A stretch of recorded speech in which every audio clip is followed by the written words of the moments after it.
Cricket इतिहासाच्या 5व्या भागामध्ये आपलं स्वागत। ह्या भागामध्ये आपण पाहणार आहोत मुळात सरपटी चेंडूपासून सुरू झालेल्या क्रिकेटमध्ये फ्लाइटेड किंवा पिच्ड बॉलिंगची सुरुवात कधी झाली। सुरुवातीला हॉकी स्टिक प्रमाणे असणारी बॅट आजच्या बॅटमध्ये रूपांतरित कधी झाली। त्याचबरोबर इंग्लंडमध्ये पहिल्यांदा क्लब क्रिकेटची सुरुवात कधी झाली आणि प्रथम श्रेणी सामने सुरुवातीला कधी खेळले गेले। हे सगळं आपण ह्या भागामध्ये पाहणार आहोत, पण त्यापूर्वी एक छोटीशी आठवण करून देतो की हा 5वा भाग आहे। पहिले 4 भाग आपण पाहिले नसाल तर वरती कार्ड्समध्ये जी लिंक दिसते आहे तिथे जाऊन अवश्य पाहू शकता। तर मंडळी, पहिल्या भागामध्ये आपण पाहिलं की क्रिकेट हा खेळ बाउल्स नावाच्या एका खेळापासून आलेला असावा असा संशोधकांचा तर्क आहे। ह्या बाउल्स खेळाप्रमाणेच क्रिकेटमध्ये सुद्धा बॉल सरपटत टाकण्याची प्रथा होती आणि बॉल जेव्हा असा सरपटत येतो तेव्हा त्याला अडवण्यासाठी किंवा मारण्यासाठी हॉकी स्टिक प्रमाणे टोकाशी वाकडी असलेली बॅट वापरणं फायदेशीर होतं। परंतु 1760 नंतर हळूहळू पद्धत बदलली आणि अंडरआर्म क्रिकेटमध्ये हवेतून बॉल टाकण्याची पद्धत सुरू झाली। अशा प्रकारे आलेला बॉल हॉकी स्टिक सारख्या बॅटने खेळणं अवघड होतं आणि त्यामुळेच बॅटचा आकार बदलला। बॅट आजच्या फळीसारख्या स्वरूपामध्ये विकसित व्हायला लागली। तुम्हाला स्क्रीनवरती दिसतच असेल की हॉकी स्टिकच्या आकारापासून आजच्या बॅटपर्यंत आकार कसा कसा बदलत गेला। हा एक आर्काइव्ड फोटो आहे। 18व्या शतकाच्या सुरुवातीला इंग्लंडमध्ये लंडन आणि डार्टफर्ड नावाचे 2 प्रसिद्ध क्रिकेट क्लब होते। लंडनचे सामने आर्टिलरी क्रिकेट ग्राउंडवर खेळले जायचे। हे ग्राउंड आजही अस्तित्वात आहे। त्यानंतर हळूहळू इतर क्लब सुद्धा उदयाला आले। विशेषतः ससेक्स परगण्यातला स्लिंडन क्लब फार प्रसिद्ध आहे, कारण त्याला रिचमंडच्या ड्यूकचा पाठिंबा होता आणि रिचर्ड न्यूलँड नावाचा त्या काळचा स्टार क्रिकेटपटू त्या क्लबकडून खेळत होता।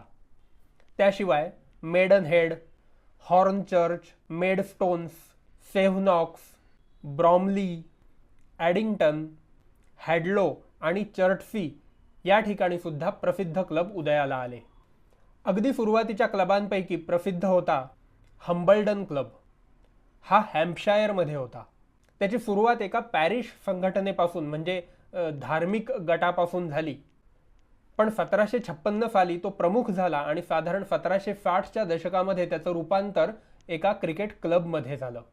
पुढे तो क्लब इतका लोकप्रिय झाला की पुढची जवळपास 30 वर्ष इंग्लंडमधल्या क्रिकेटचा केंद्रबिंदू राहिला। त्यानंतर 1787 मध्ये MCC मेरिलबोन क्रिकेट क्लब आणि लॉर्ड्स क्रिकेट ग्राउंड स्थापन झालं आणि त्यानंतर ह्या क्लबचं महत्त्व हळूहळू कमी होत गेलं। पण हंबल्डनने आपल्या काळामध्ये अतिशय उत्कृष्ट क्रिकेटपटू घडवले, ज्यामध्ये महान फलंदाज जॉन स्मॉल आणि गोलंदाज थॉमस ब्रेट यांचा समावेश आहे। ह्या खेळाडूंचा प्रमुख प्रतिस्पर्धी होता चर्टसी आणि सरे गोलंदाज एडवर्ड स्टीव्हन्स, जो लंपी ह्या टोपण नावाने प्रसिद्ध होता। आणि महत्त्वाचं म्हणजे ह्या गोलंदाजाचा हवेतून बॉलिंग टाकण्याला पाठिंबा होता। प्रथम श्रेणी क्रिकेटची सुरुवात इसवी सन 1772 मध्ये झाली। हंबल्डन क्लबनेच आयोजित केलेल्या 3 सामन्यांची स्कोअर कार्ड्स आजही उपलब्ध आहेत। ही सर्वात जुनी स्कोअर कार्ड्स आहेत, त्यामुळे आपल्याला नक्की म्हणता येतं की क्रिकेटमधल्या सांख्यिकी नोंदीची सुरुवात, स्कोअर कार्ड्स डेटा नोंद करून ठेवण्याची सुरुवात 1772 पासून चालू आहे। हे 3 सामने हम्पशायर 11 आणि इंग्लंड 11 ह्या 2 संघांमध्ये खेळले गेले होते आणि त्यातला पहिला सामना 24 आणि 25 जून 1772 ह्या 2 दिवशी ब्रॉडहाफ पेनी डाऊन येथे खेळला गेला होता।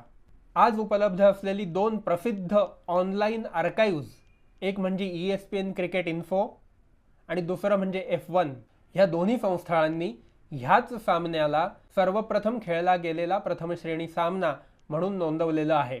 या दोन्ही संस्थांच्या आर्काइव्हची सुरुवात ह्या सामन्यापासून होते। तर अशा प्रकारे 18व्या शतकाच्या साधारण उत्तरार्धामध्ये इंग्लंडमध्ये खेळल्या जाणाऱ्या क्रिकेटचा हा होता सारांश।